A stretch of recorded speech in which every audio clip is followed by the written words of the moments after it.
సిద్దిపేట జిల్లా గజ్వేల్ నియోజకవర్గంలో Medak Lok Sabha BRS party అభ్యర్థి వెంకటరామిరెడ్డికి మద్దతుగా గజ్వేల్ మండలం దిలాల్పూర్ గ్రామంలో ఇంటింటి ఎన్నికల ప్రచారంలో సర్పంచ్ దయాకర్ రెడ్డి, మార్కెట్ కమిటీ మాజీ చైర్మన్ మాదాసు శ్రీనివాస్, జెడ్పీటీసీ పంగ మల్లేశం పాల్గొన్నారు.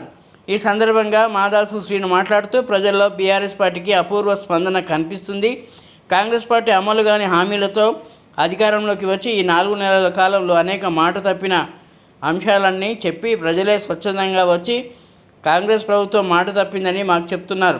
కేసీఆర్ ప్రభుత్వం ఉన్నప్పుడే సాగునీరు, తాగునీరు, కరెంటు వచ్చిందని, ఈ 4 నెలల కాంగ్రెస్ పాలనలో జరిగిన అనేక నష్టాలకు బదులుగా ఎంపీ ఎన్నికల్లో బీఆర్ఎస్ పార్టీకి స్వచ్ఛందంగా ఓట్లు వేస్తామని ప్రజలు తెలుపుతున్నారని, కేసీఆర్ 10 సంవత్సరాల కాలంలో చేసిన అభివృద్ధి పనులు ప్రజలు మర్చిపోలేదని, బీఆర్ఎస్ పార్టీ ఎంపీ అభ్యర్థి వెంకటరామిరెడ్డిని గజ్వేల్ నియోజకవర్గం నుండి 50,000 మెజార్టీతో గెలిపిస్తామని అన్నారు. గ్రామంలో ఇంటింటి ప్రచారం నిర్వహించడం జరిగింది. వాళ్ళ ప్రజలందరి దగ్గర కూడా అపూర్వమైనటువంటి స్పందన వాళ్ళ బీఆర్ఎస్ పార్టీకి లభిస్తూ ఉన్నది.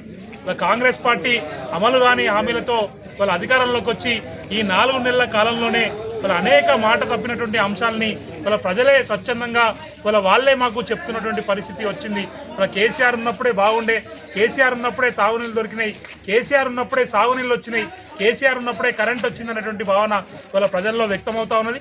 అదే క్రమంలో ఇవాళ ఈ 4 నెలల్లో జరిగినటువంటి నష్టానికి బదులుగా వాళ్ళ రేపు రాబోయేటువంటి ఎన్నికల్లో ఖచ్చితంగా కేసీఆర్ గారి నాయకత్వాన్ని బలపరిచి కారు గుర్తు మీద ఓటేస్తామని ప్రజలందరూ కూడా స్వచ్ఛందంగా చెప్పడం జరుగుతూ ఉంది. అయితే ఇవాళ కొద్దిమంది నాయకులు తమ స్వార్థమైనటువంటి ప్రయోజనాల కోసం పార్టీ మారినంత మాత్రాన ఇవాళ కింద ఉన్నటువంటి క్యాడర్ కానీ ఇవాళ ప్రజలు కాంగ్రెస్ పార్టీకి దూరం అవుతున్నటువంటి మాట వాస్తవం. ఇవాళ తమ నాయకులు